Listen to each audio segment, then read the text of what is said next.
And welcome to In-Game Chat for Saturday, February the 2nd, 2019, Groundhog Day. It is Season 13, Episode 5. I'm Scott. And I'm RJ.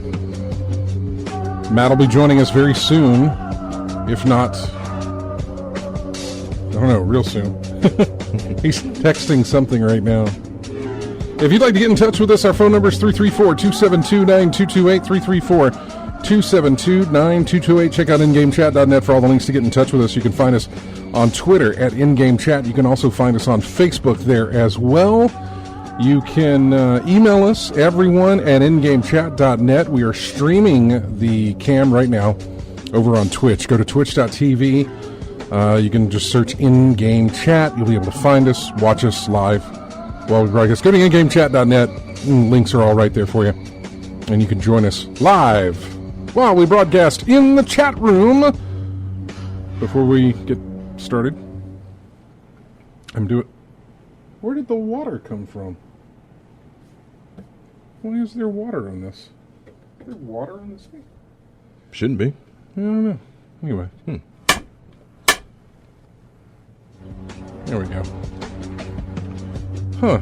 Interesting. Just another one of those radio station mysteries. You worry when you get water coming in from somewhere. Oh, wait, check the ceiling. We got leaks. Well, I mean, understand that this is the attic that we're in. Yeah. So, I mean, the distance between this and the roof is not very much at all. So, welcome to the show, everybody. Matt will be joining us very, very soon. I want to give a very quick birthday shout-out to AC Wraith, who is in the chat room right now. Happy birthday! You were born on Groundhog's Day, which is not something that you probably celebrate where you're at. I don't even know where you're at, AC Wraith. You're not in the States, right? I don't know.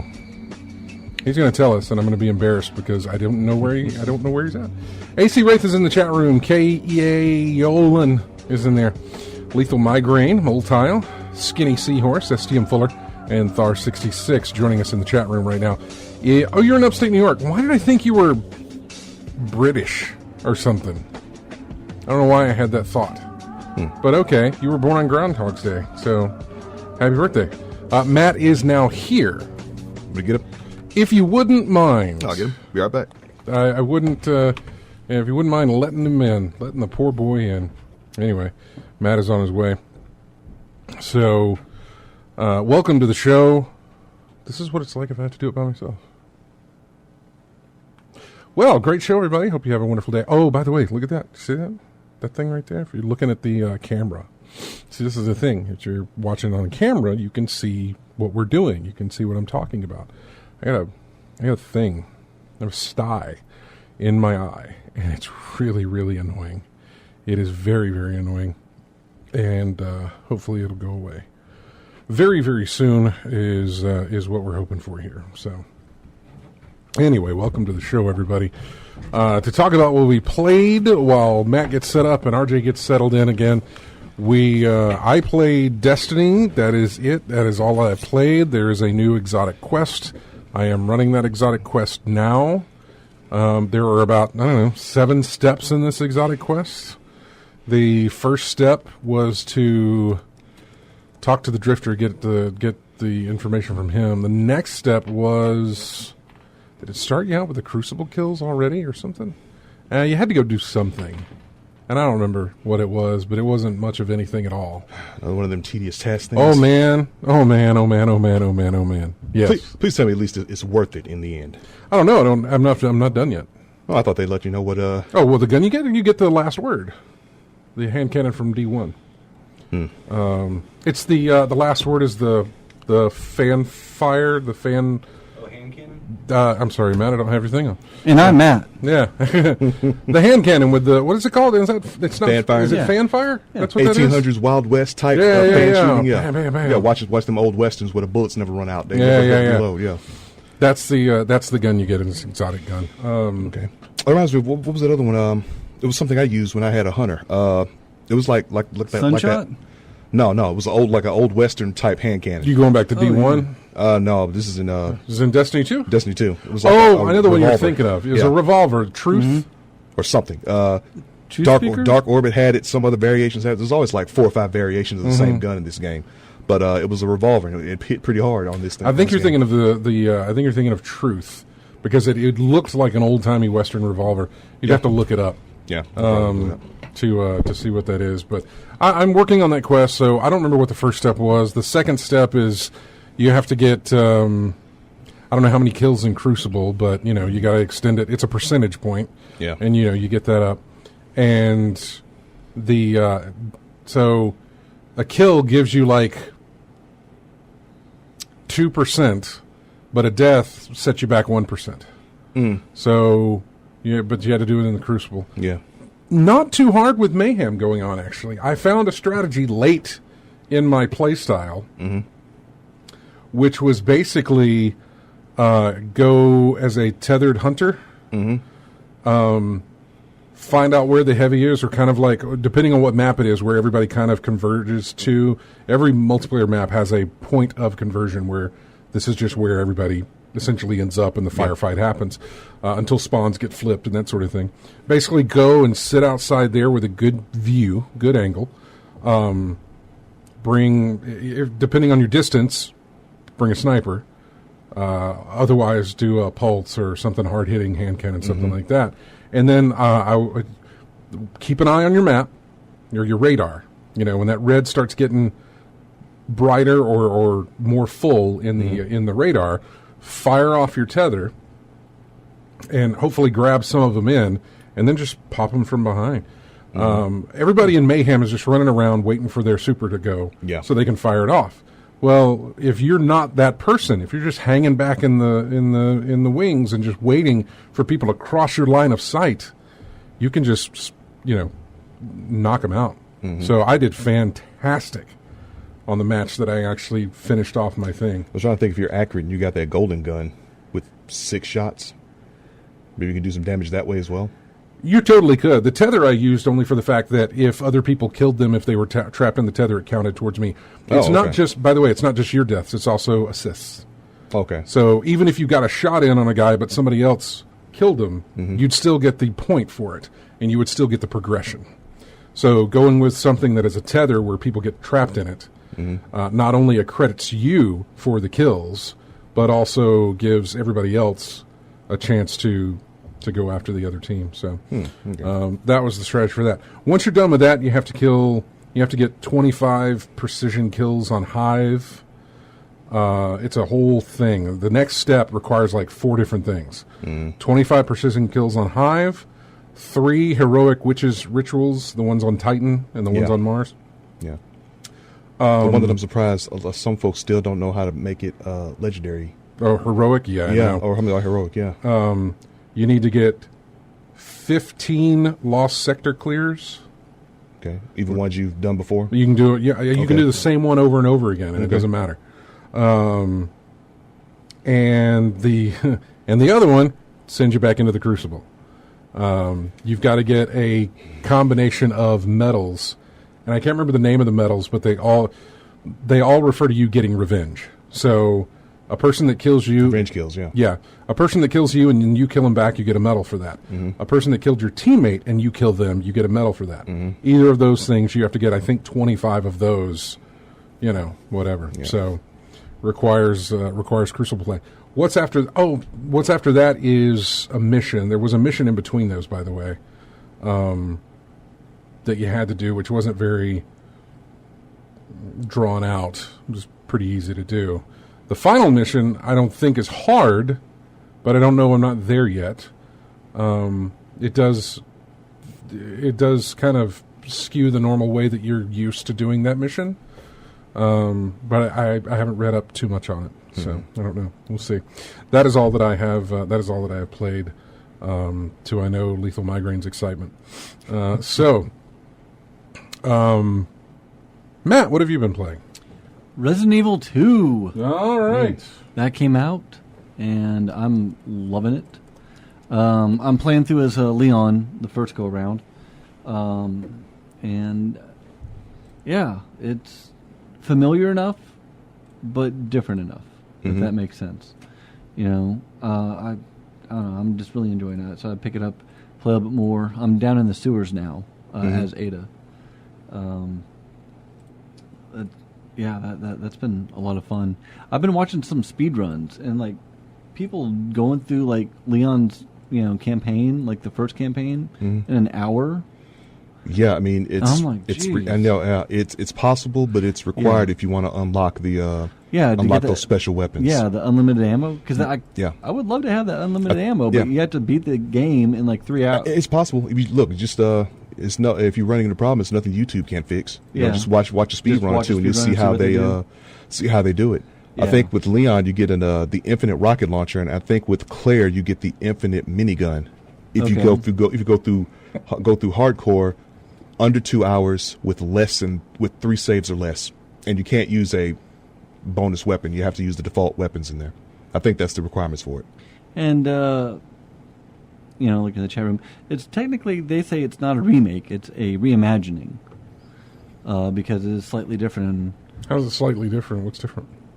I'm sorry, I'm just staring at your eye. Oh, that's right. You weren't here when I was talking about that. No. Yeah.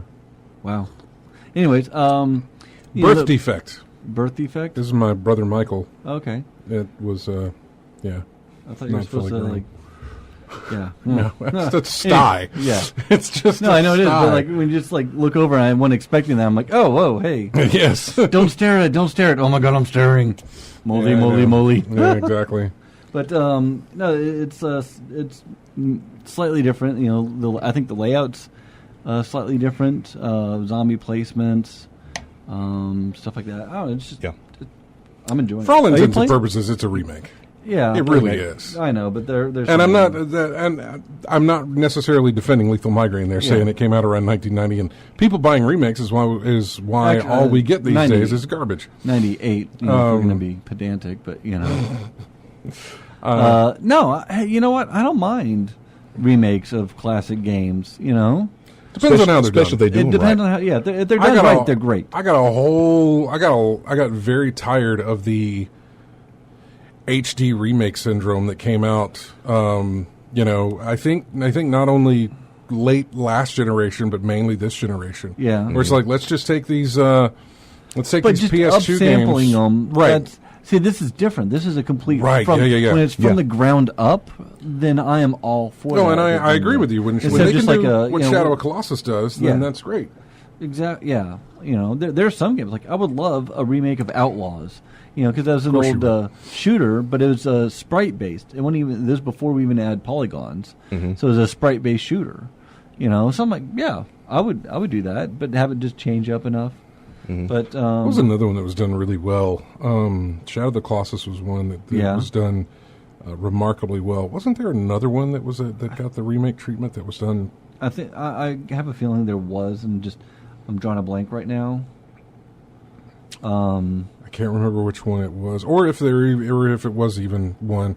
I know there was the Uncharted remasters that they did were nice, but not anything on the scale of like what Shadow of the Colossus had done. That's just more like I got all my Uncharted games on one platform. System. Yeah, I know. Yeah, but yeah, doing the Resident Evil, I'm enjoying it. It's a fun game.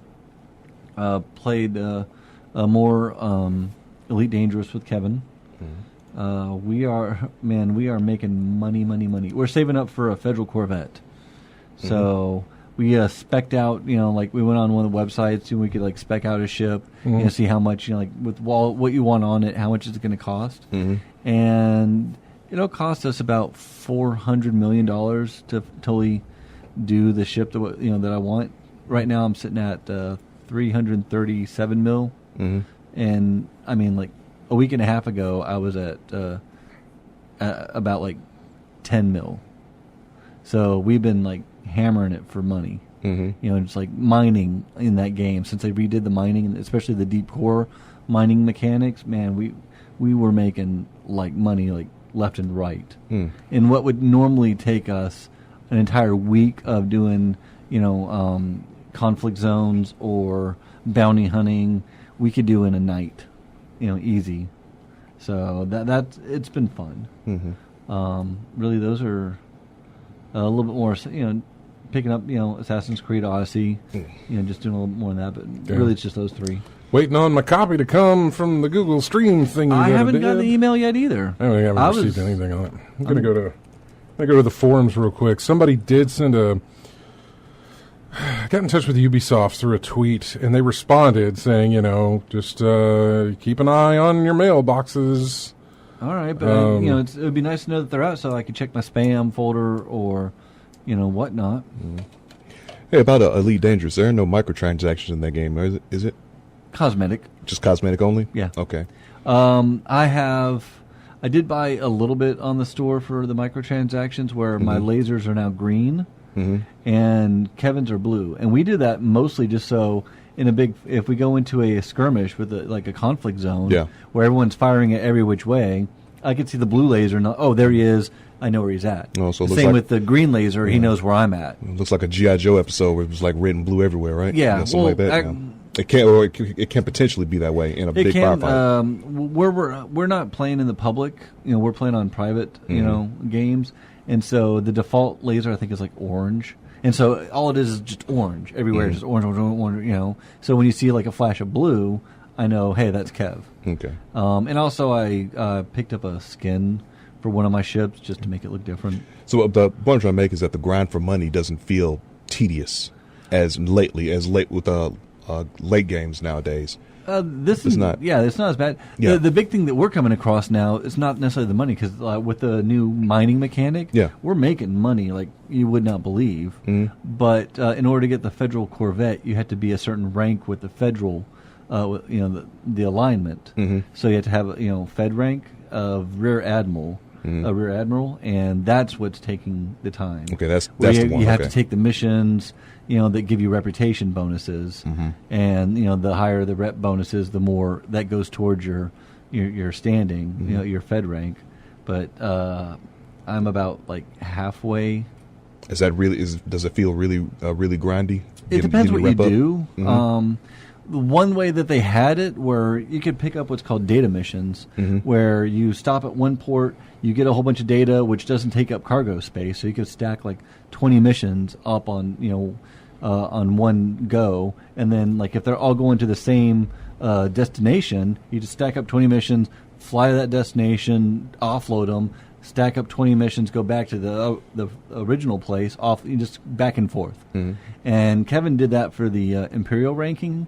And he said, it's a way to like sort of min-max and get high ranking, but it's boring because all you're doing is just going from one port to another in a different star system, just jumping between systems, and it's boring. They sort of nerfed that, so they had 2 systems for the Fed rank that people were doing, but they nerfed it. Now we've been just doing like combat zone. We get into a system that's sort of controlled by the Federation. We align ourselves with that system if they're in a state of war and just go fight with them. It's still kind of slow going.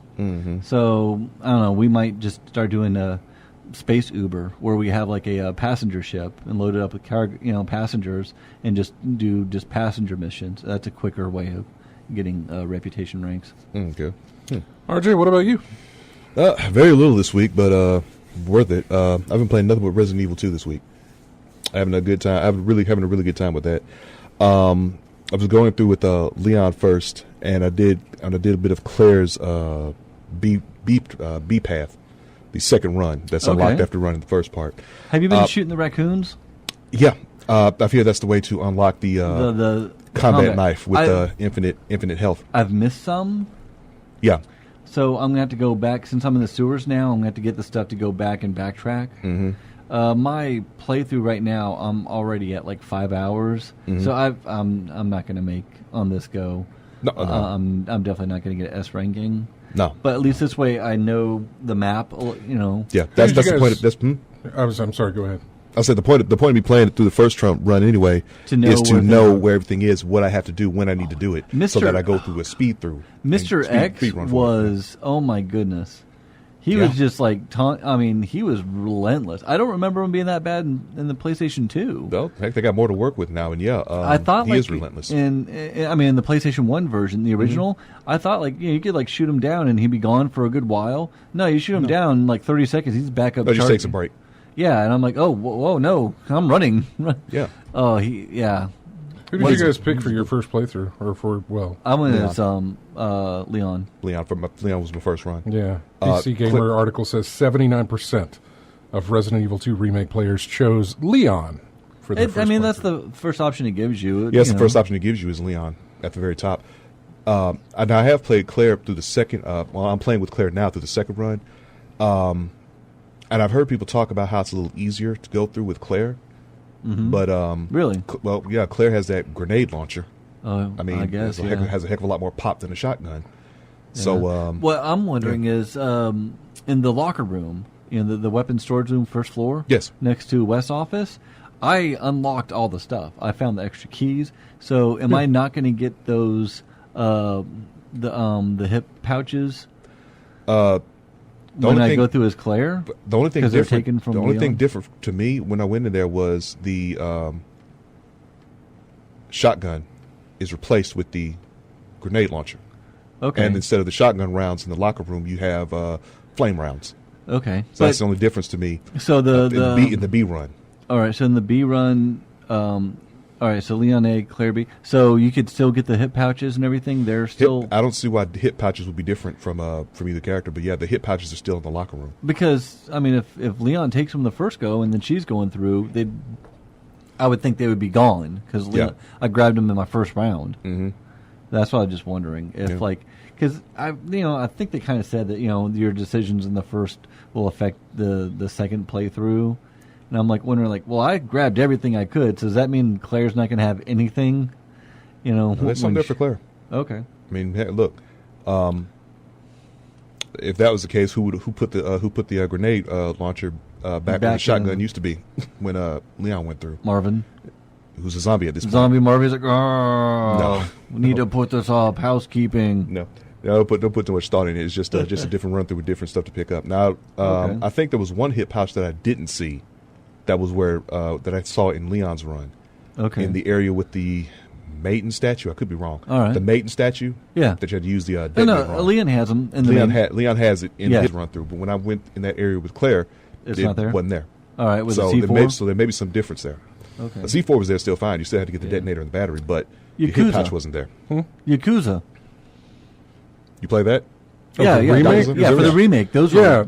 Oh, that's right. Don't just blurt out Yakuza and be like, I know what you're talking about. You should know what I'm talking about. Yakuza. No, I saw that in the chat.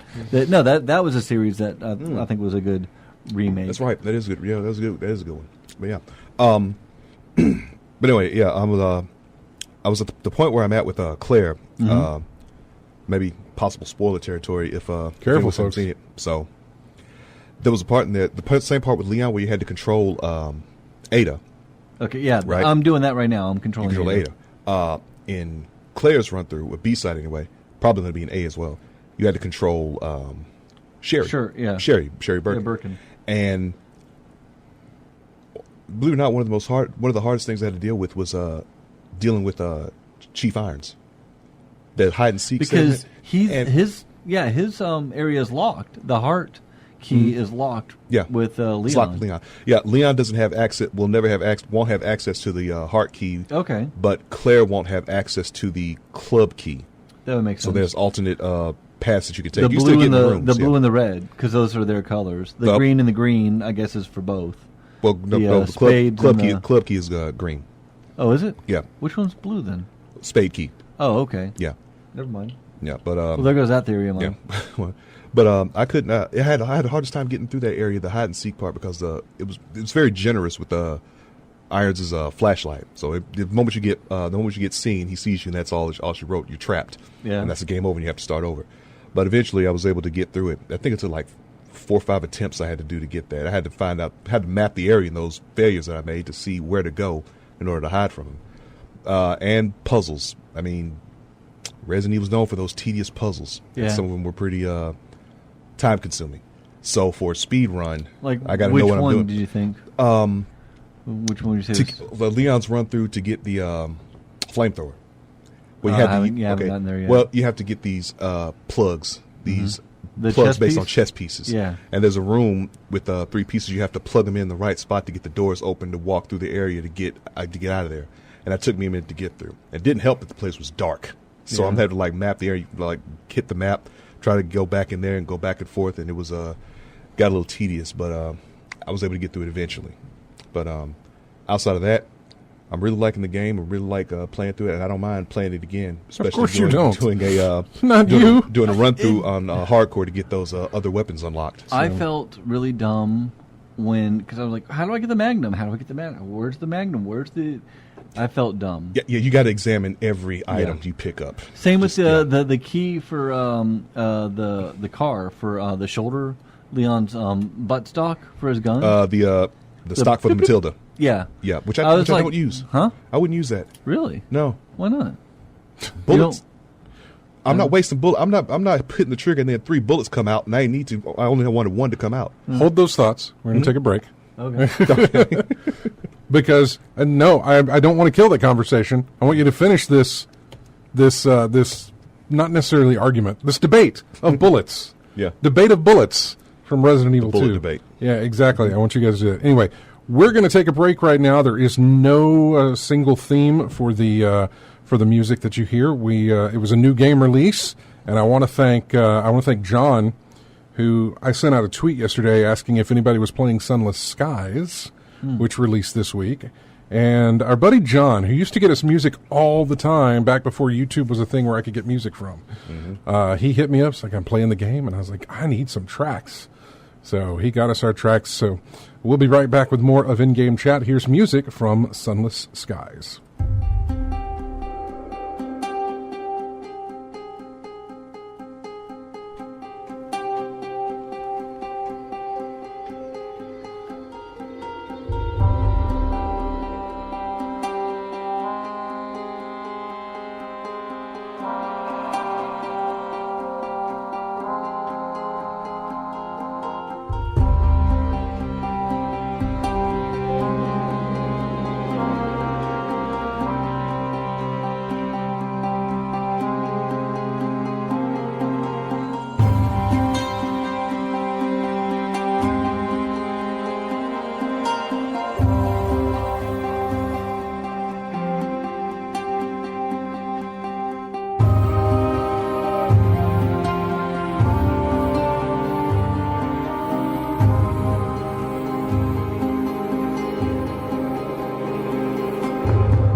And welcome to In-Game Chat for Saturday, February 2nd, 2019. It's Groundhog Day. It is Season 13, Episode 5.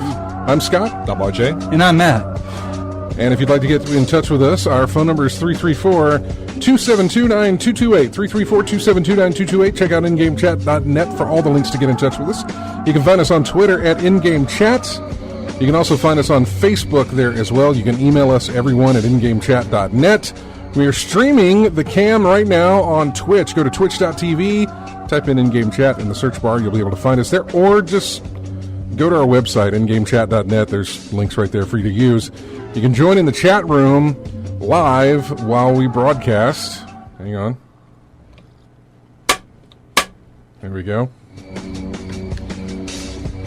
I want to say hello to everybody in the chat room right now who is in there. We've got AC Wraith. Happy birthday, AC Wraith. Happy birthday. From over here stateside.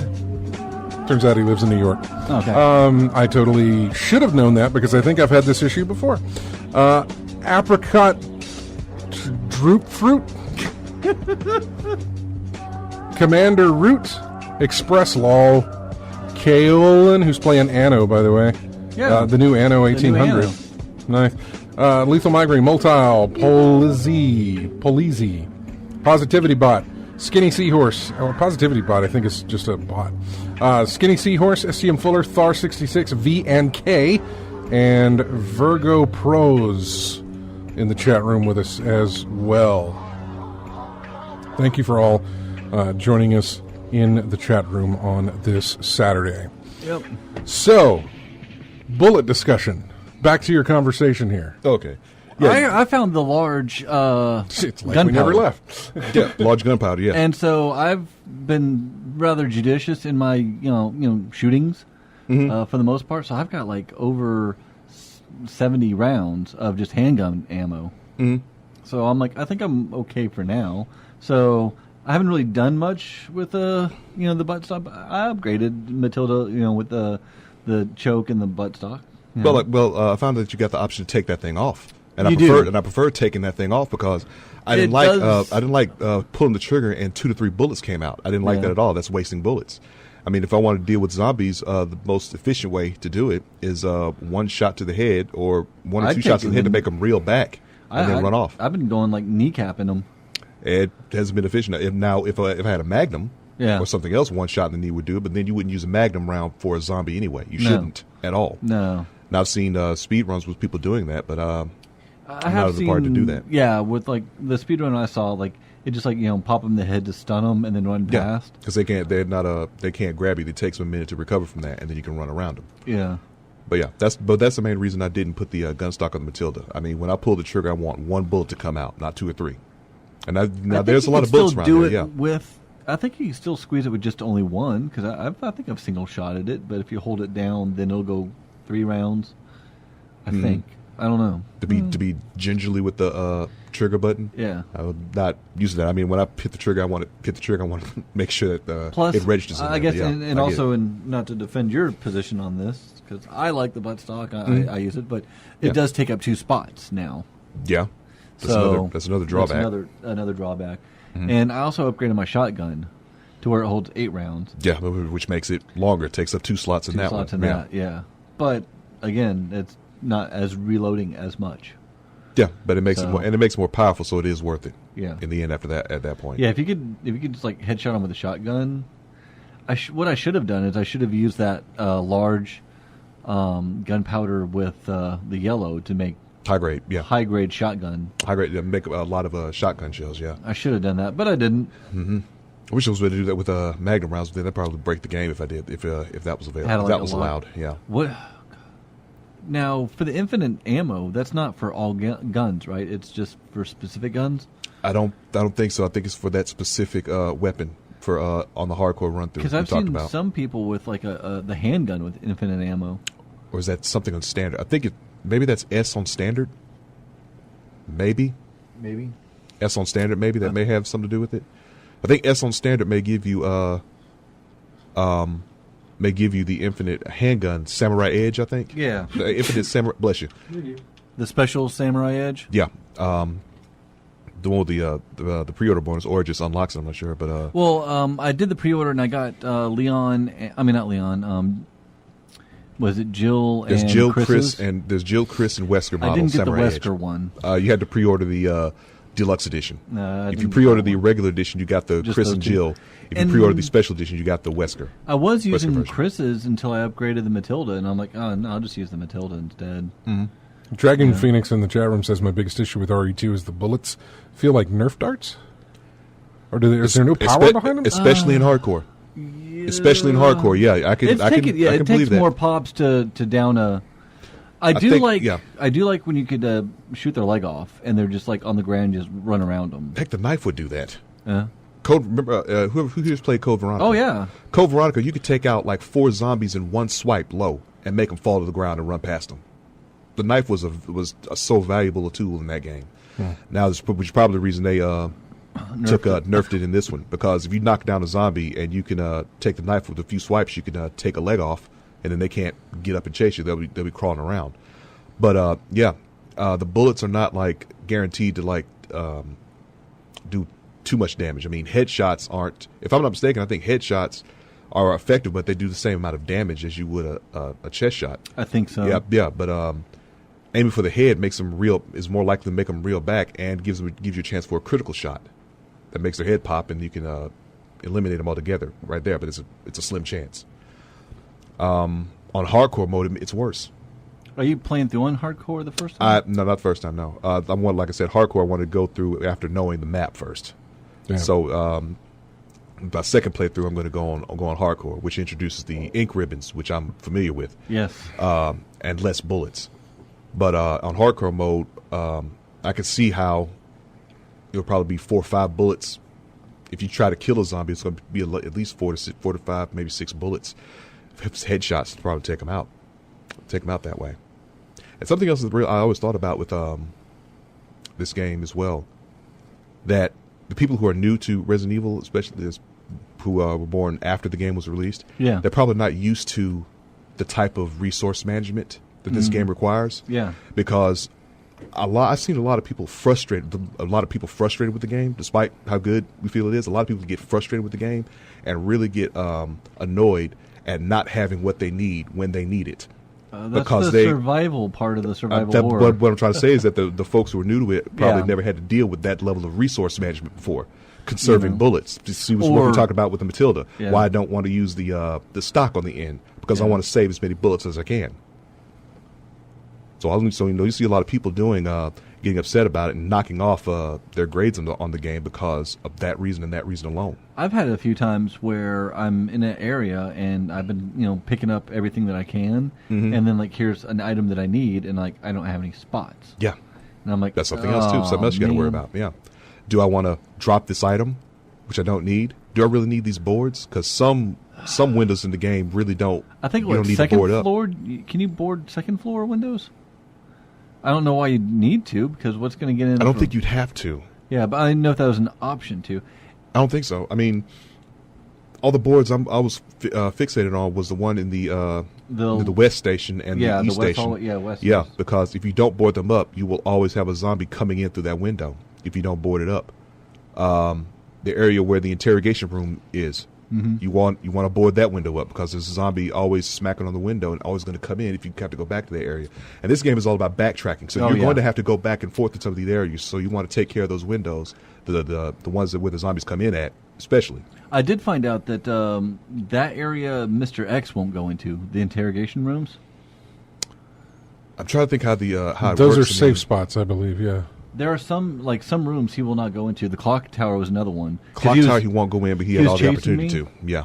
And like I ran right into the clock tower, and he just like looked at me like, all right, and he just walked away. I'm like, whoa, hey. I got close to the door, and he looked at me like I did get close to the door, and he did take a swipe at me, but he didn't actually come into the room. So I don't know. I think it's something a lot. If he sees you go into a safe room, he may come in there. I'm not sure about that. I've heard someone say that. he saw me go in there. Oh, he saw you go in? Okay. Oh yeah, because like he was right on my tail, because he had that long hallway to go down to, and he had the zombies right there on the right when you first get there. And he's like, I heard the zombies like moaning and started shuffling towards me, and I just turn. I mean, on the left, and I turned right into the clock tower, and he saw, and he was just waiting outside the door. And I turned around and I opened up the door, like, is he still there? And he just waiting. He took a swipe at me, and I stepped back, the door closed, and I heard him walking away. I'm like, all right, he knew I was in here. He tried to punch me, but he did not come in there at all. Yeah, and I think on hardcore he moves faster than he does in standard. He's like mall walking. Yeah, you can't really run from him. I mean, you could probably evade like a. I think in hardcore he also shows up earlier. Because he always shows up when you get to that chopper after right. There's a certain length in the game where you have to but where Mr. X is introduced. Yeah. As far as like, okay, now you have to deal with this aspect of the game. Yeah. But until you get to that point, you can still, as long as you don't trigger that, you can go around and do as much as you can before triggering that, as well as, and by the way, just learning the map, which from what I read was like most of the strategy in dealing with Mr. X is knowing the map. Knowing which, like if I could duck around this real quick and break his line of sight, how would that help? Because if you break his line of sight, then it helps. It's getting a free Ghost Survivors update in this month. Actually, what is Ghost Survivors? Yeah, I think it's the story of three people who didn't make it out the city. I think one features the gun shop owner Kendo. Him. One is showing the mayor's daughter, Catherine Warren. The mayor's daughter is the second one. The third one, I'm trying to remember who the other person is. It just says it's a mysterious soldier. Okay, a soldier who didn't make it out the city. But I guess you get a prequel of what happened to them before they passed on. That shouldn't be Hunk, because Hunk is... No, Hunk is in the Fourth Survivor. Yeah, Fourth Survivor. And then you beat the Fourth Survivor with Hunk, and you open up Tofu. I'm glad they have Tofu in it. Yeah. Tofu's a throwback to what they used to have in there. Yeah. I wonder, does he still make the squishy sounds when he walks? I wonder. I would guess he does. That'd be nice. Probably someone put it on YouTube by now at this point. I also see something popping up all over YouTube. DMX is getting popular again because they put his song X back up. X gonna give it to you. So you got a bunch of montage videos of Mr. X doing his thing and that song playing in the background. And they're expecting the mod community to get busy on it if they haven't started working on it already. Every time he's coming to replace the you sound, can hear the music and it gets louder. To replace the sound of his footsteps, you hear that track, and the closer he gets, the louder it gets. Yeah. So that this one's going to work on that eventually. Probably are. Oh, that'd be fantastic. Yeah. BioWare talked a little bit about Anthem's demo that was last weekend, which, by the way, the completely open to everybody demo is going on this weekend for Anthem. So if you're interested in trying it out, go right ahead. I played it last weekend. I talked about it on the show a little bit and didn't play too much of it at the time. And then, of course, I spent almost all day Sunday playing that game. And maxing up my character. You start at level 10, and you can go to level 15 in the demo. That was it. And once you got to 15, apparently all the other mech suits, there's only 4 of them, were completely open for you to use. And so I played that, and me and Random played a little bit of that. Of course, we did the usual comparisons to Destiny. One of the things that I didn't get to compare with, or not that I didn't get to compare, but one of the things that I didn't bring up, and that I only realized it once I started playing again last weekend, the Anthem demo, in comparisons with Destiny, is the shooting. And it is unfair to... I feel like it's unfair to compare Bungie's shooting to almost anybody else's.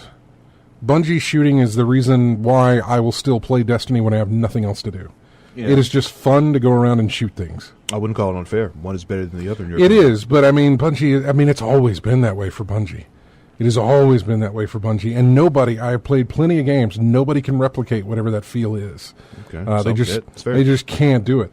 And so that was another thing that was setting me off, that was throwing things kind of wonky with playing that demo, is that, man, I can't get into the shooting of this.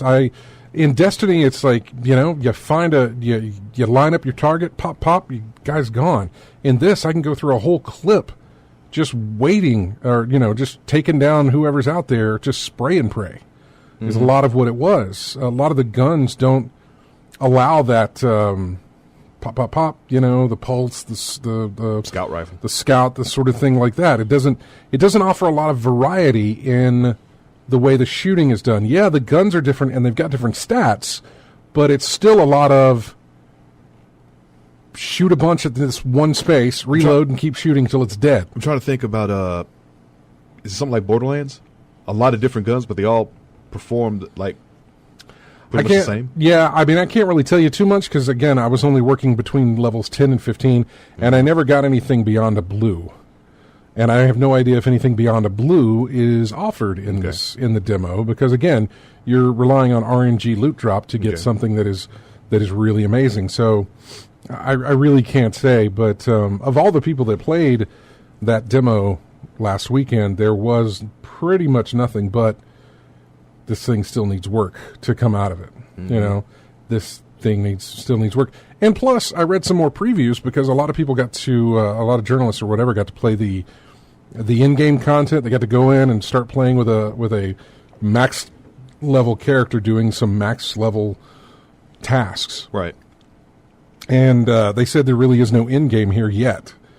Hopefully EA works on this, BioWare works on this, but there really is no in-game. You're doing the same missions over and over and over again as the in-game. There's a slight tweak and maybe some dialogue here and there, but it is basically doing the same thing over and over again at the end cap. Just getting maybe a weapon that you don't have, or building up the coins to buy skins or something like that.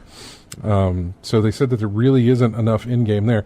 This is putting me towards the fact of where I'm going to go. Am I going to play the game at all? Am I going to pick up that pass to play it for a month? Probably if James is going to be there and Random's going to be there. And I think Nate has the game as well. I think so, yeah. So that's 4 of us, and you can do a 4-man team. So maybe I could do that with them. But I also realized that Crackdown 3 comes out on the 15th as well, which is going to be offered in the Microsoft Game Pass, which I think is like $10 that I can throw down and play that for a month if I enjoy it as well. February 15th, right? Yeah, okay. yeah. Ooh. Wow. So, yeah, I forgot the Crackdown 3 was coming out until I started seeing some previews yesterday for it. Yeah. So, yeah, there's just kind of some, I don't know where I'm actually going to go with it, but, man, it was... that Anthem demo was not well done.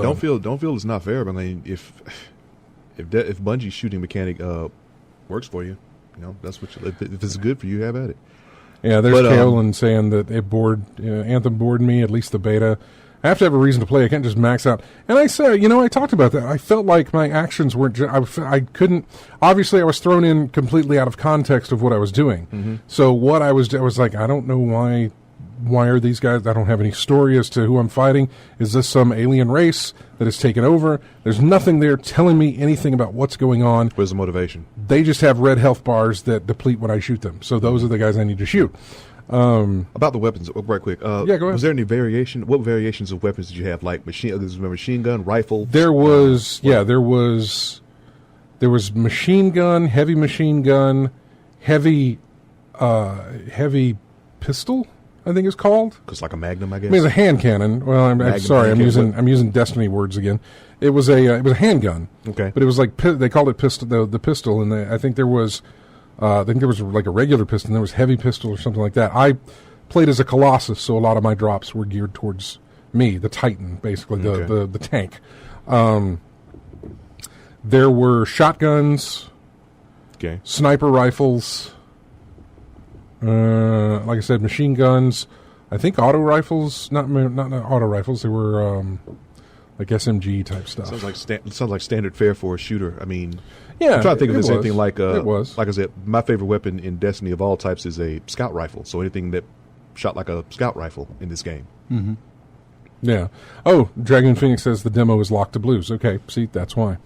So yeah, I don't know. I don't know what I'm going to do with that game. It's, I don't know. We'll see. Part of me wants like Nate and James to go ahead and just, you own the game, go play it. If you're like, hey, you guys should get in on this, then, that's something I'll do. Otherwise, I might just stay away from it because it's just. I was about to say, do you think it's a day one purchase? Is it a day one purchase? Does it feel like a day one purchase? No. Yeah. No. If the only way I could play this game was doing a purchase, a day one purchase of the game, full $60, that sort of thing, no. Yeah. I would not be there. The fact that I can do it at a $15 increment of a month, $15 per month thing, a long rental, and get some time with it, that sort of skews it towards the, you know what? Why not give it a shot? Yeah. That kind of puts it in that realm of like maybe you should give this thing a go. But at full price, $60 to play the thing, nah, man, nah, it's not happening. I'd rather spend. So like Sunless Skies is like $20 on Steam. So let me spit that out. I can probably find a good deal now on Just Cause 4. Probably. That would get it down to like $45. Boom, there you go. I paid for it. Yeah. I get 2 games for the price of 1, and they're 2 games that I know I'm going to spend a lot of time in and enjoy. So, I know. I'm just going back reading through the chat room here. Wait and see how the Division 2 is and decide between that or Anthem. Yeah, I'm not sure how I feel about Division 2. Like AC Rate's comment about surprising nobody sticking with Warframe. Yeah, he does the Warframe thing. Warframe is still fun, man. Perfectly fine to do. So Warframe is still fun after all this time. Still good. All right, we're at the top of the hour here, and we're going to go to a break. We'll be back with more of In-Game Chat right after this. Here's music from Sunless Skies.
And welcome to In-Game Chat for Saturday, February 2nd, 2019. It's Groundhog Day, Season 13, Episode 5. I'm Scott. I'm RJ. And I'm Matt.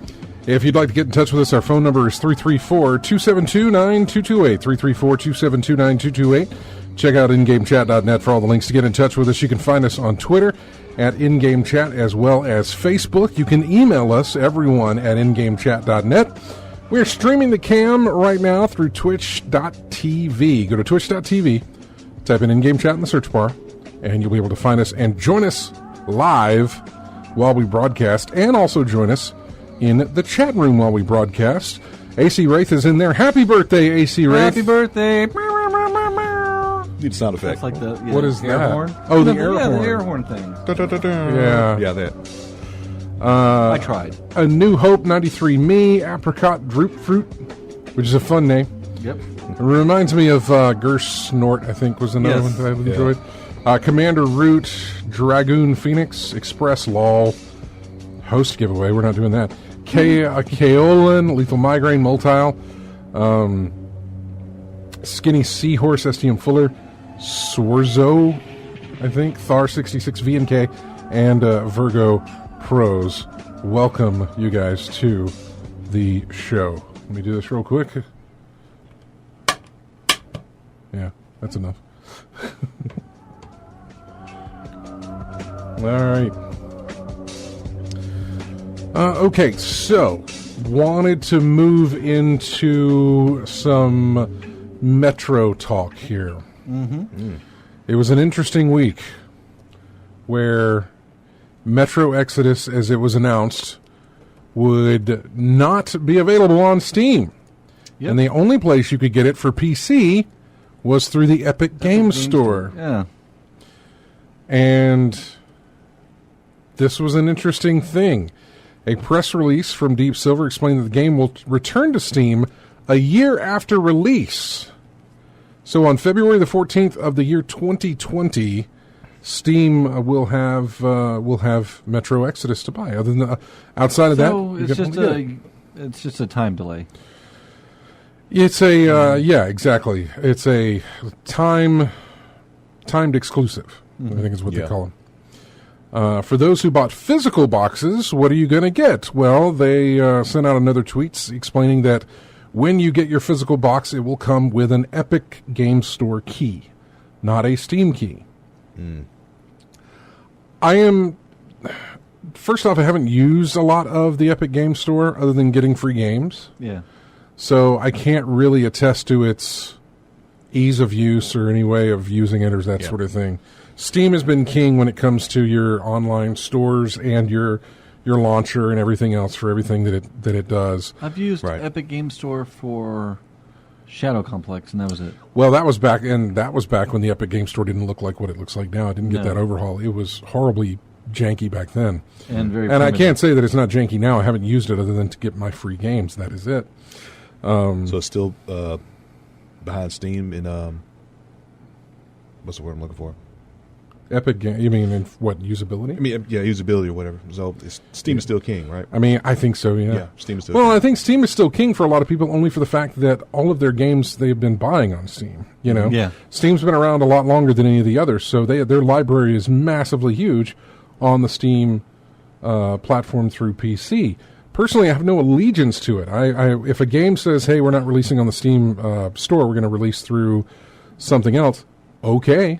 I don't really care. I used to have more, but now, whatever. Now, I have bought a few games like directly from developers. They're all these indie things, and they don't go through Steam. You just you download the game, and then you launch it through an executable on your PC, which I think you can do the same thing with Steam games. But so that I'm not a fan of doing that with a lot of games. You know. I would rather than be all localized and I can actually do that with Steam and I think with all the others, Epic and Ubisoft and everybody else. I think I can go ahead and in there and say, hey, add this to my library even though it's not a Steam title, and it'll put it in there so that it can launch from the Steam client. Yes, you can. I've done that before. Yeah. So I don't really have a lot of problems with that that sort of thing. There seems to be a lot of people though who are kind of angry about this, but. Steam replied, saying, "We think the decision to remove the game is unfair to Steam customers, especially after a long pre-sale period. It was available on Steam for a very long time." I have to agree with them on that part.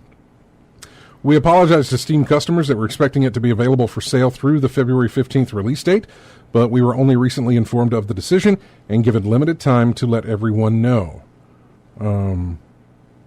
They did say that Steam pre-orders will be honored on the Epic Games Store, as will previously purchased pre-order bonuses, expansion passes, and DLC.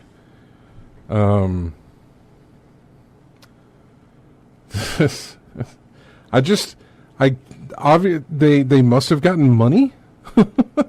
Like Epic must have paid them some money to get it exclusive on their store. I can't figure out what. Is that the typical thing that happens? It has to be that or yeah, but like well, why is Bayonetta 2 only on Switch? Let me reverse that a little bit. Remember that Epic Games, if you publish through Epic Games Store, the company gets a bigger cut of the pie from those buying it. So again, money. Well, I mean, you can look at it as Epic paying Deep Silver, the publishers, for the game to say, hey, we're going to give you a bunch of money if you're just exclusive on our system. Or you can look at it as the publisher saying, we can make more money this way. Let's just do an exclusive for a year with them. Mm. You know, there's a couple of ways to look at that. I don't doubt that the suits between both companies got together and said, yes, you will get this cut with us. But maybe there's a little incentive here if you make it exclusive with us. Mm-hmm. You know, and they're like, sure, shake hands, there we go. Mm-hmm. Now, THQ Nordic, who worked on Metro Exodus, says it comes from their parent company, Koch Media. Excuse me? That's the KOCH. Oh. I believe it's that's the update to that. THQ Nordic sent out a tweet saying the decision to publish Metro Exodus as a timed Epic Store exclusive was made entirely on Koch Media's side, as Metro is their intellectual property. They are the sister company of THQ Nordic, which is the reason why we can and will not comment on this matter. They went further, but it doesn't have the rest of it in there. They are not ruling out any possibility of further releases seeing similar exclusivity, but said that in the here and now, they prefer to allow players to choose the platform of their liking, but obviously not for Metro Exodus. Metro Exodus completely went off my radar. Yeah, and I love the first two. I know, I completely forgot it was going to be a thing. THQ Nordic's co-founder and CEO issued a following press statement saying, I fully support our subgroups to run their respective businesses. I believe it is in the group's and ultimately the consumer's best interest that business decisions are made close to the market, and this is the group's consistent business model. I firmly believe that Deep Silver and Koch Media have carefully considered the advantages and disadvantages, opportunities and risks in their decision to go solely with Epic Games Store. The decision has my full support. I have noted that there is some confusion about the two different THQ Nordic entities, the parent company. The parent company will change its name to better reflect its status. I'm okay with this. Now, then there's this other thing on the coattails of that. I am currently reading a forum here that is throwing up a rumor. And I don't know where this rumor comes from. I am trying to look at it. It comes from the 4A Games developers and a nickname of somebody that admitted that it was a sudden decision to announce the timed exclusive deal with Epic Games only 1 month prior to the game's release, and that it could cause some inconvenience to players. This person also claimed that those that decide to pirate the game would have done so regardless of the timed exclusive deal, and those are not the players the developers target. However, the developer went one step further and stated that if all PC gamers boycott Metro Exodus, then the next Metro game, if there is one, will not come out on the PC.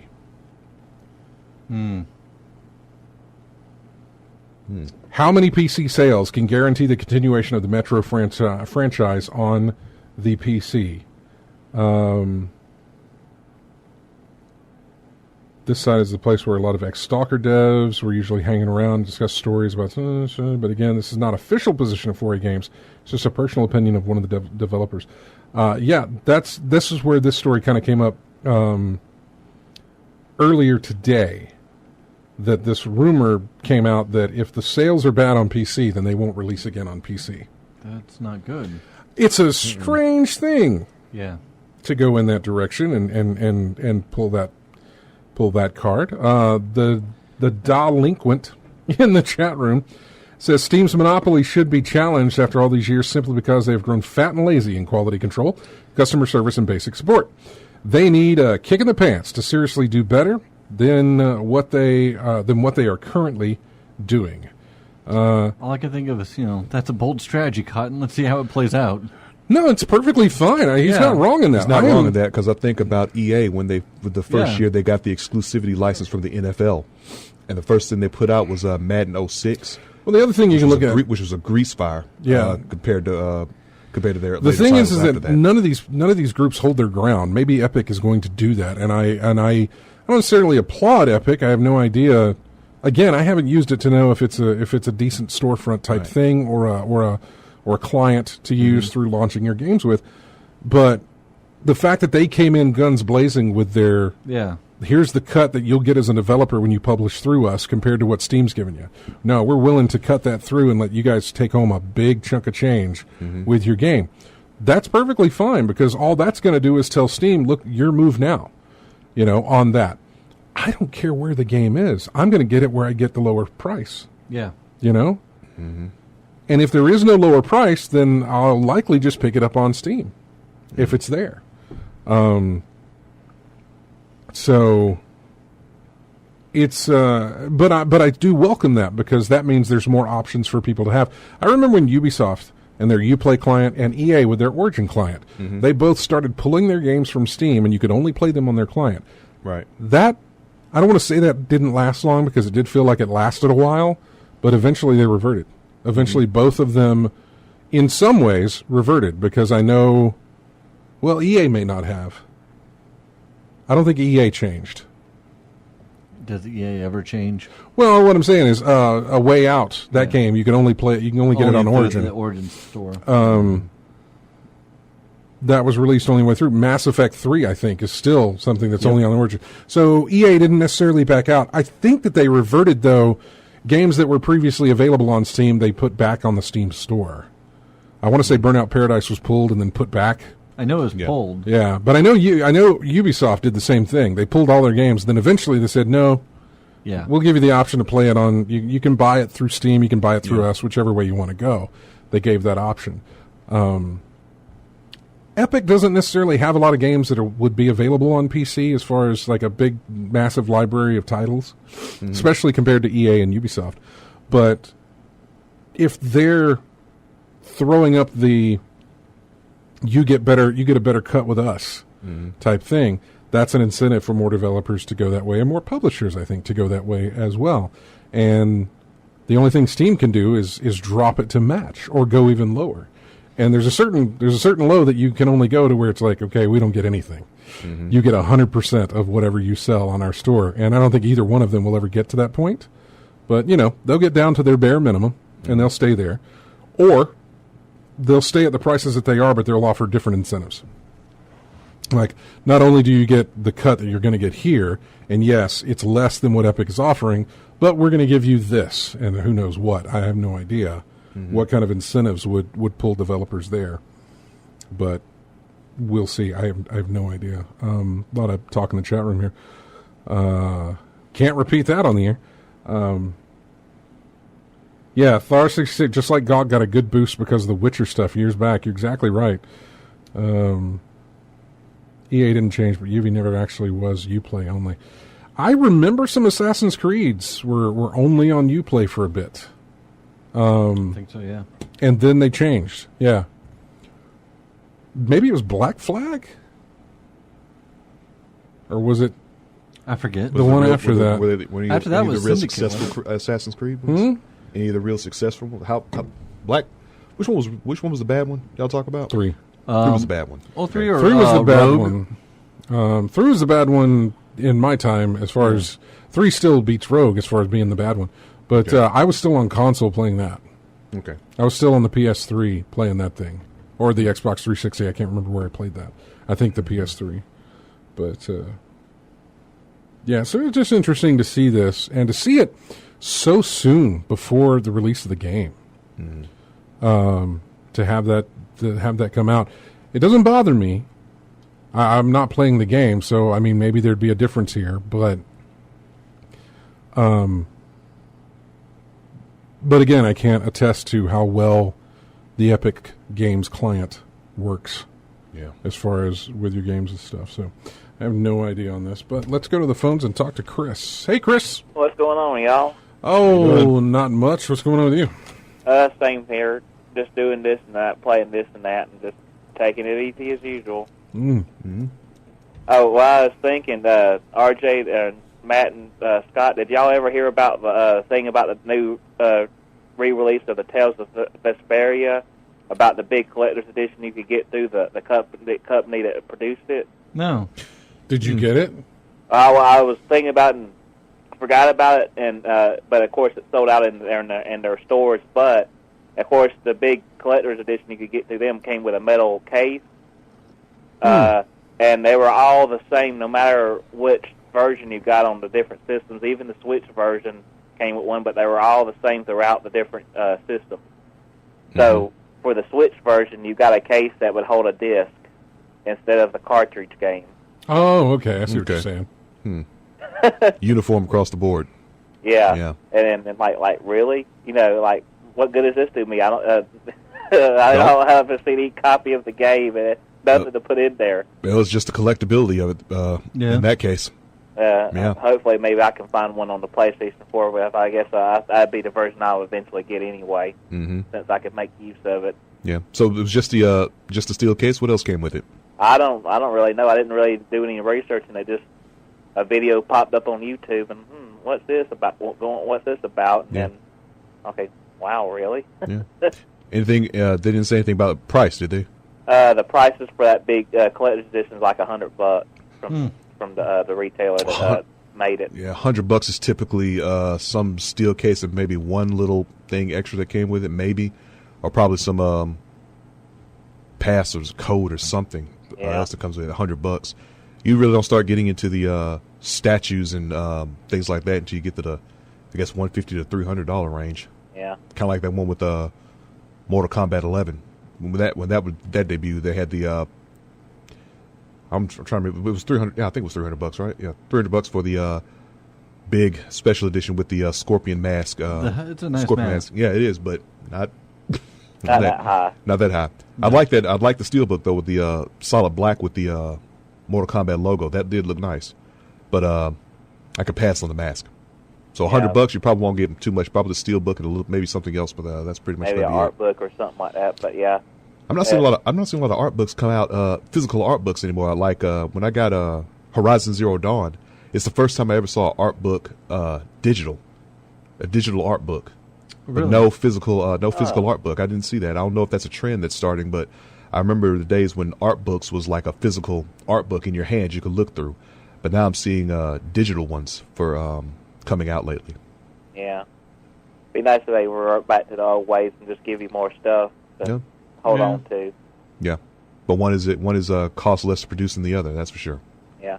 Mm-hmm. Yeah, I've already got the collector's edition of Days Gone that comes out in April, a couple of days after my birthday. So went ahead and paid that off, and it'd be nice to get around to some of these other games I've got, especially the 2 or 3 I got from Black Friday. I don't even know if I'll get into those, and I'm still like I was last time, trying to finish up Just Cause 3 so I can jump back again into 4. Well, Just Cause 3, there's so much stuff in there, it's kind of hard to put down when you get started. Yeah. Yeah, and I finally just beat the main storyline earlier this afternoon, and I'm working on DLCs now, and just, like usual, having a blast blowing things up. That's what's so fun about that one. Mm-hmm. Yep. Well, Chris, it's good hearing from you every week, man, so thanks so much for calling in. All right. I also got the other LP album for that Final Fantasy stuff, the rest of that stuff in. Oh, that's right. Yeah. I forgot about that. Yeah, the next one I got, the third one was purple. So, yeah, the black, white, and purple. So I think they're coming out with another one. I think I remember seeing one that was Volume 4, but it was, no vinyl on it yet. But, oh, well. All right, man. Well, take care. All right. Y'all have a good afternoon. You too. Have a good one. Bye. Bye.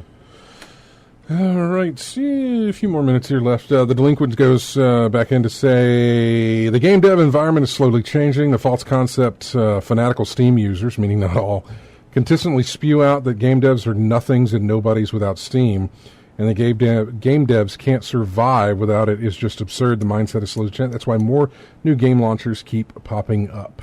They do. They have been popping up. Yeah, Yeah, I kind of... Like you said earlier, the monopoly. Yeah. Used to be a monopoly there. Yeah. There's, I didn't think about that, but there's also the visibility factor. Again, if I'm interested in a game, I'm going to find out where it's at, and I'll buy it from whatever store has it available. If it's multiple, go where it's cheaper.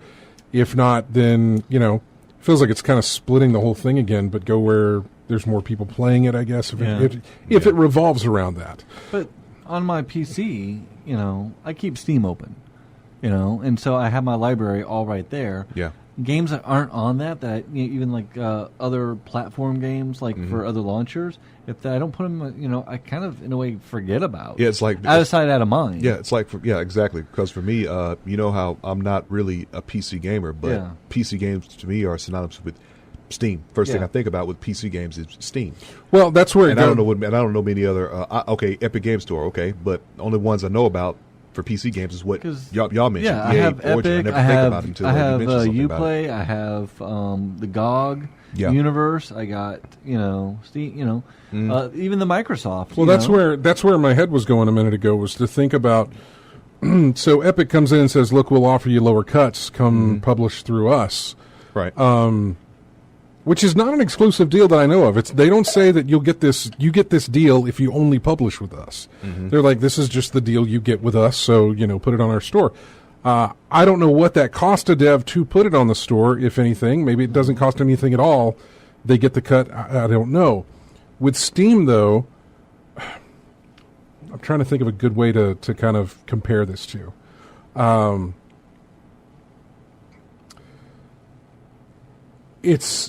It's a little like looking at the difference between having your film on like Netflix or having your film on, or your TV show, or having your TV show or whatever on, like, I think Hulu maybe is a good comparison. I don't know. The install base is what I'm saying. The amount of people who are going to open up Steam is much larger than the amount of people who are going to open up Epic. So, when it comes to PC games, you think the first thing comes to mind is Steam. Yeah. So when you put your game on Steam, and I believe the storefront of Steam, the games that come up as suggestions and things, right? I think those are paid for. Like, it wouldn't surprise me. Yeah, you have to pay for that to get your game into that rotation. I think. I don't know. I imagine that wouldn't be surprising if it was. Yeah. It's like But then again, billboard advertising. Yeah, that's your visibility, right? Right. So that's Steam comes at it with the numbers of, here's our install base of this many hundreds of thousands, and if you want to put your game into the rotation of the storefront, this is what it costs, and this is how many people are going to see it. Doesn't say that's how many people are going to buy it. Just means that's how many people are going to see it. Epic doesn't have that install base as much, but again, and so I kind of look at, really, if you're going to buy a game, you know where to get it. Yeah. Yeah. But like when I got know where you're going to get it. When I got the Lord of the Rings Shadow of War, right, for the super cheap deal, it's only for the Microsoft store, and so it's for my the Microsoft, what do they call their PC store? Who was it again? Microsoft. I don't know, Windows like Game Windows Store. Games. Yeah. So that's what my Games for whatever. Games for Windows Live. I remember that. Yeah, that was a nightmare. But so the Shadow of War was on that, but I forgot that I don't have that running, so I totally forget that I have that game. I just went ahead and uninstalled it. But I'm like, I'm not gonna play. I don't really forget that I have games, mainly because I fire up my PC and only play Destiny. I do forget that, like, I was cleaning up when I was putting in the new TV and stuff for the bedroom and stuff. I had to move everything out in front because of rewire everything and whatever. So I found some games that I had bought not this past Black Friday, but maybe a year. Physical copies? Yeah. Like either a year or 2 years ago, I had this bag. I know that. This bag from Best Buy. Still had the games in there. I think the receipt was in there. These games wrapped? Were still in the cellophane. Nice. Watch Dogs 2, Mafia 3. Oh, yeah. something else was in there. I can't remember what it was, and I just thought some other title. Some other title that was probably free on PlayStation Plus or something like that. Yeah.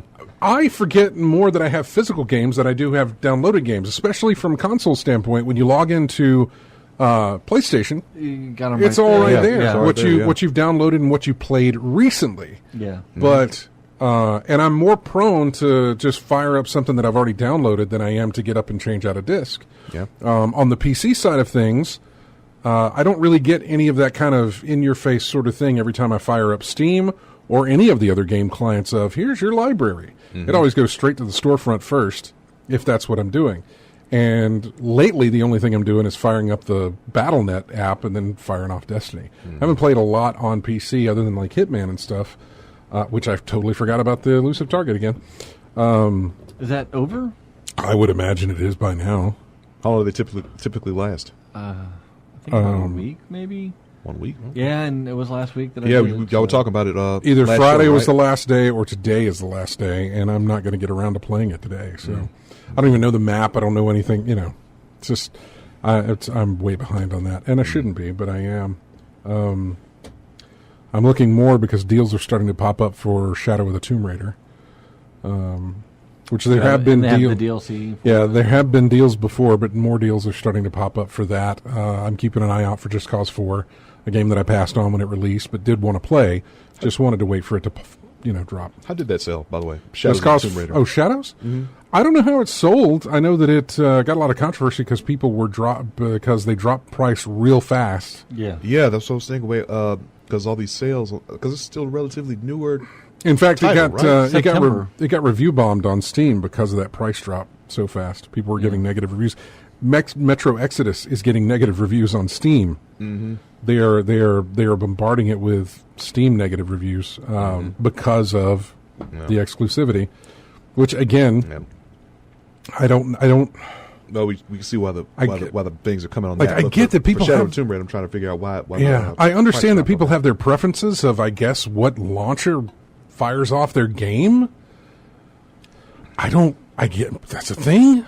Yes. They just don't want to download more launchers, possibly, is the reason? I don't know. More than likely. See, the thing... There's probably the people who are mad about this are in the minority of total Steam users, right? I'd probably, yes. I'm guessing the minority is the one that's mad about it, not the majority, anyway. Sometimes the minority speaks loudest. Yells loudest about it. Well, because then you can start to screw up the aggregate of the reviews, whenever that happens. Regardless if you're the majority of it or what. If enough people do this, then it starts to show in that regard. Not that it's throwing anybody off. This is Metro, for God's sakes. People know... Nobody's stumbling on Metro Exodus that doesn't realize that this is not the beginning of a series or somewhere that it's been done before. Yeah. I would think especially people on PC understand what the Metro games are. That game's been on sale on Steam so many times. Mm-hmm. Metro Last Light and the one before it, 2033 or whatever it was called. Was the one Redux? And then the Redux stuff, yeah exactly. I think there was a special on PlayStation a while back. It was a 2-pack Metro game in there. And I thought about picking it up. I don't know why I didn't. Probably playing something else at the time. And still, if they're going to get their Epic Games thing... I imagine they can still add that to the Steam client and launch it from Steam. They won't get they won't get any. I mean, whatever the case. Still, I would like to talk to somebody who has beef with this. Mm-hmm. Somebody who is at least rational to have beef with this and to legitimately tell me why this bothers you, that it is not going to be on Steam and that it's going to be on a different client. Mm-hmm. What is your... Why are you upset about that? Yeah. And I don't mean that in any kind of degrading way. I'm just like, just tell me why this is a problem for you. Yeah. Because maybe I'm missing something. Mm-hmm. And sometimes I feel like I am when the majority of people, are upset about thing, and I go in and I came out of Aquaman and I was disappointed. And I thought, this feels weird because there's so many people who really like this movie. Yeah. And I came out and thought, that was not a great film. It was not good at all. Well, it's kind of like being in the minority myself. for Resident Evil. There was a story about people were legitimately upset there were no crows or moths or spiders in the game. Mm-hmm. And I am definitely in the minority on that one because, I'm like, no spiders? Oh, let's go. That's perfectly fine. That's perfectly fine with me. Now, watch because I say that. There's going to be some DLC down the line that's going to put them back in there or something. But, yeah. Yeah, they'll mod it in. All right, we're going to take our next break here, and when we come back, we will have more of In-Game Chat. Here's music from Sunless Skies.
And welcome to In-Game Chat for Saturday, February 2nd, 2019. It's Groundhog Day. This is Season 13, Episode 5. I'm Scott. I'm RJ. And I'm Matt. If you'd like to get in touch with us, our phone number is 334-272-9228, 334-272-9228. Check out InGameChat.net for all the links to get in touch with us. You can find us on Twitter at InGameChat. You can also find us on Facebook. You can email us, everyone, at InGameChat.net. Streaming the cam feed right now through twitch.tv. Go to twitch.tv, go to the search bar, type in In-Game Chat, and you'll find us there. You can also just go to ingamechat.net, click on the link there. A lot quicker. You can join us live while we broadcast there and also join the chat room while we broadcast as well. In fact, welcome again, AC Wraith. Happy birthday. Nathan92 join us. Hey, Nate. Apricot Droop Fruit. Commander Root. Evans041111, Keolin, Lethal Migraine, Moltile, Skinny Seahorse, Sworzo, The Delinquent, and VNK, and Virgo Pros is hanging out in the chat room. So, welcome everyone hanging out in the chat room. Do this real quick. There we go. Okay, we only have a few minutes left, and a few minutes. Yeah, about 15 minutes here before we pack it up for the week. I opened up a few things here real quick. This happened today that Respawn is announcing a free-to-play game set in the Titanfall universe on Monday. Actually, no. They say it's set to release on Monday, according to the rumors. A Battle Royale game set in the Titanfall universe will be released on Monday. Respawn invited streamers and esports pros out to the event to play a game called Apex Legends. It'll feature 3-player teams with up to 60 players max on a server. Like other games of this nature, Fortnite, Overwatch, the game will include cosmetic items and in-game content through loot boxes and transactions. Various folks who attended said the game felt good and they were genuinely excited for it. EA trademarked Apex Legends back in 2018. There's even a Play Apex placeholder site up. Furthermore, investors, blah, blah, blah. Set to release Monday for PC, PS4, and Xbox One. No official announcement has yet to be made. Nate, why did you just do the intro? I am so confused. So...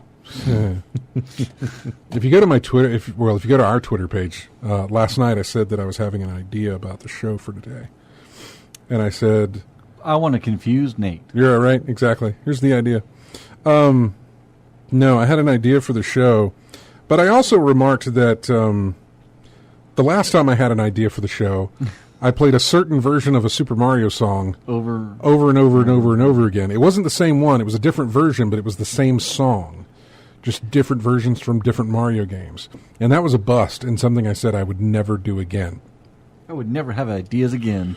So then I thought, well, yeah. And then I had to go back and I looked and I said, we have never done a show on Groundhog's Day. The last Groundhog's Day on a Saturday was in 2008. And while we started this show in 2007, I have no idea what day we were doing shows. We started doing them on like a Friday, and then we moved to like a Monday. We were doing them at different times. It was sporadic, yeah. So I can't remember. So since we've been doing this show on Saturdays up here, we've never done the show on Groundhog's Day. So I decided to, kind of do the Groundhog thing, and I don't know if it came across. It probably didn't. It probably looked like we were just doing re-intros of the show. But yeah, just trying to do the whole, like, repeating it over and over again. That's all. If it didn't come through, that's on me for not doing it enough. And you won't have to worry about it, because the next time Groundhog's Day falls on a Saturday, you won't have to worry about it. I wonder how many out there have seen the movie then. Right, basically we're doing that. Which, by the way, I saw this today, a spiritual successor to the film has been released. It is a VR game. Okay. It is. I'm not kidding. Look this up. There was a trailer for it. It's PSVR. You can play this on your PSVR, Matt, that you have borrowed from me. My PSVR. Yeah, right. It is. What is it at? Groundhog Day. Groundhog Day. Groundhog Day. Well, Groundhog Day, like Father, like Son, is a VR adventure sequel to the movie Groundhog Day. Is a VR described as a follow-up to the film. It features over 8 hours of puzzles with branching narrative gameplay. Like Bill Murray in the film, you'll be tasked with breaking the time loop cycle to escape into tomorrow. As Phil Connors Jr., you grew up in your father's shadow and are trapped in the small town of Puxatawny. You are forced with repeating the day over and over until you learn the true value of friends and family. You would think you would, instead of growing up in your father's shadow, you'd grow up in Phil's shadow. Mm-hmm. Groundhog Day, like Father releases later this year. Why not? What? It's Groundhog Day, man. Yeah.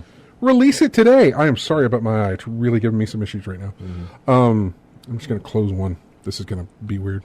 Need a patch. Repeat this day until you get it right. Yeah, I'm going to have to Popeye this thing here. So, yeah, that was a thing that I was just reading up on. And that's what we were doing.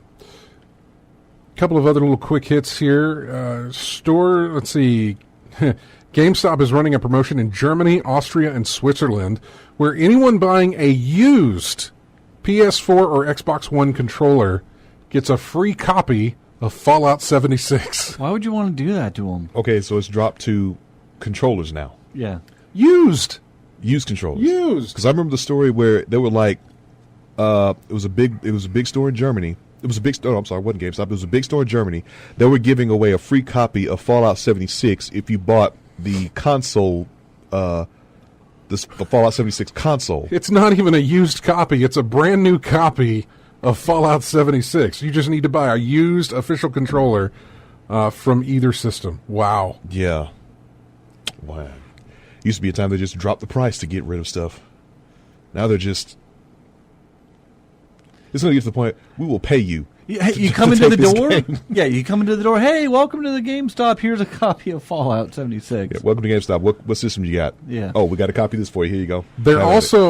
Some stores are also bundling the game with a console, but the console they're bundling it with is the Fallout 76 that's what I mean, yeah. Xbox One bundle. Meaning, you get a copy of the game. That's what I mean. And then another copy of the game. A copy of the game and the console. That's a copy for your friend. Ones you hate. Yeah. Oh, man. Hey, you want a buggy game? Here you go. Yeah. Oh, Sony has announced the final games that we're getting for PlayStation Plus, at least for the PS3 and the Vita. Also the PS4 stuff, but this is the last month of games. For the Vita? Yep. And PS3. They're only going to do PS4 now. Nothing lasts forever. Yeah, I know. Plus members are getting 100 gigs of cloud storage space for game saves. That's nice. It's a significant jump from the 10 gigs currently on offer. It's just one more zero. Yeah. The Plus Big games zero. for February. PlayStation 4 owners get For Honor. And... that was the thing, wasn't it? Yeah, right. The complete first season of Hitman on PS4. Awesome. Good game. Play it. Dive Kick will be the Plus title for PS3 and Vita, along with Metal Gear Solid 4 on the PS3. Oh, man. Gunhouse and Rogue Aces will also be available for PS4 and PS Vita. Yes, RJ, what are you thinking right now? This month's games are available for a few extra days until March the 8th. That's because, as announced, after March the 8th, PS3 and PS Vita games will no longer be offered as part of the Plus monthly games lineup. So, there you go. I'm glad I got Golden Abyss when I did. Yeah. Oh, I tried to during the break. I tried to go to some forums to find some people who were throwing out any kind of arguments about why are they taking my game off Steam and moving it to whatever for Metro.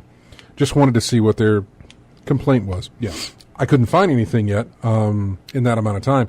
What I did notice is that we talked about the discount that Epic gives the publishers, right? The different cut. Mm-hmm.